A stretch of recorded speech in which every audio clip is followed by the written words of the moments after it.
Greetings and the salutations, fanboys and fangirls. I am Count Batula, master of evil, sworn enemy of all that is good and decent, and the best there is at being the worst. I've also predicted the winner of the last 36 seasons of The Bachelorette, so that ain't half bad either. I have awoken this year for Halloween.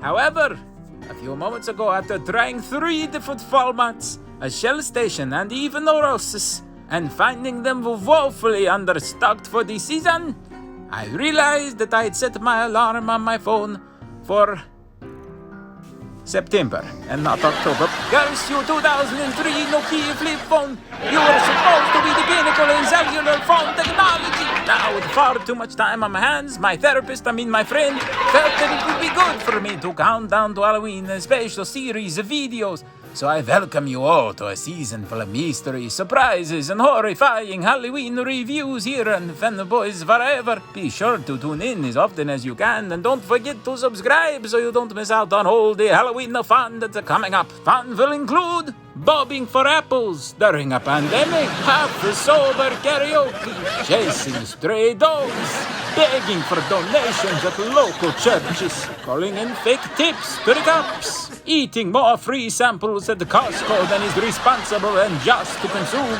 buying all the toilet paper in Costco and then burning it in the parking lot, cheating widows out of their money, eating at the Frisch's Big Boy Breakfast Buffet, and then using a Big Lots restroom, giving guns to underage boglins, getting arrested for loitering at a gas station, crying yourself to sleep.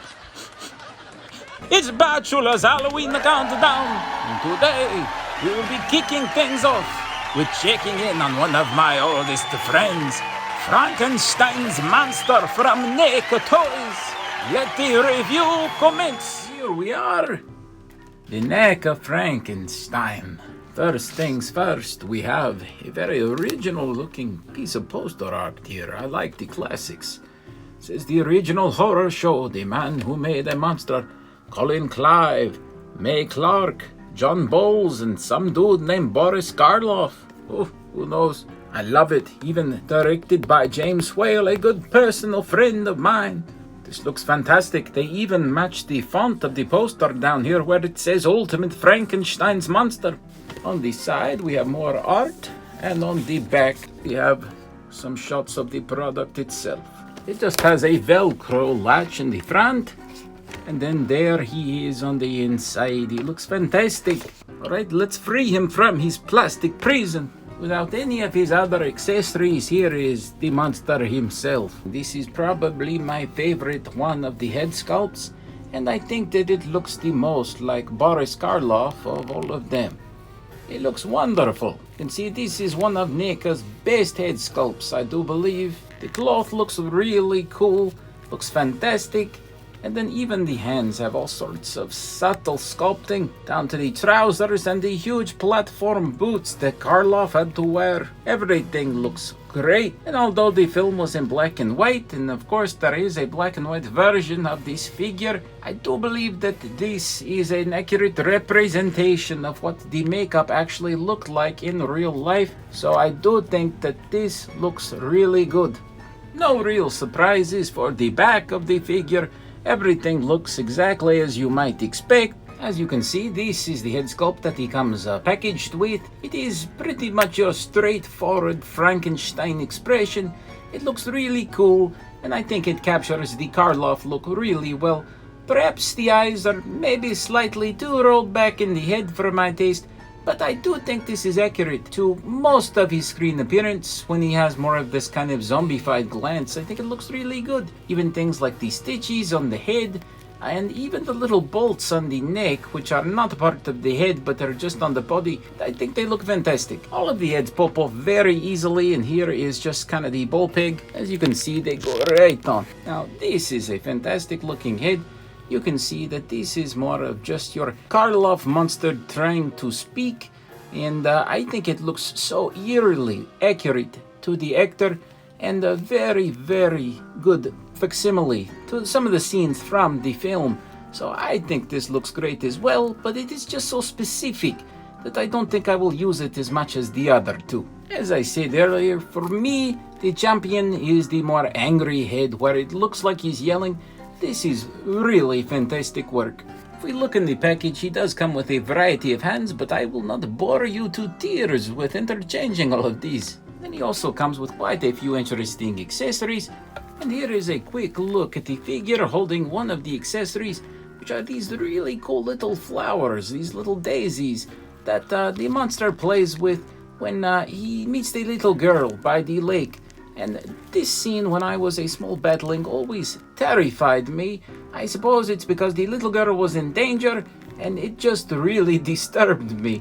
So it was cool to see this included for a scene that really stuck out to me on my initial viewing of the movie on the Sci-Fi Channel. It's also worth noting that he comes with this smaller one, but it is so tiny that it might be difficult to find much use for it. However, these alternate hands do clasp very tightly as well, so I do think it is possible to use it. He also comes with a set of little shackles, and these are really cool. I really like these little things. I think that they look very authentic, and I think they'll look cool on the figure. They don't open or anything like that, but you just remove the hands and you just pop them over the wrists. So let's have a look. It's very easy to change the hands in and out, and you can see that this is how it looks with the chains. I think this is fantastic. And even though these are supposed to be shackles, they look like regular evening wear to me. No, really, this looks great. So, final thoughts about this figure. It's incredibly impressive. I have to say, I think it's wonderful that Neca is doing the Universal monsters, and they've turned out this well. It's not every day that you get figures of this quality. For it was around $30. There's a black and white version, but for me, I like the color, and it looks spectacular. Way to go, Neca. I love this figure. I will definitely have him at the front of the display with all of the other monster figures in my collection. The Frankenstein's monster is awarded the coveted 5 out of 5 skulls. Wow, what an amazing figure! Neca is a killing. If I hear you call them the best in the West again, they won't be the only ones. Oh, that's my signal to get back in my coffin. It looks like the angry villagers are early tonight. I mean, to be fair, with all the angry mobs these last couple of years, I can never tell if they're after me or if a neighbor just turned on the news. Oh, got to go.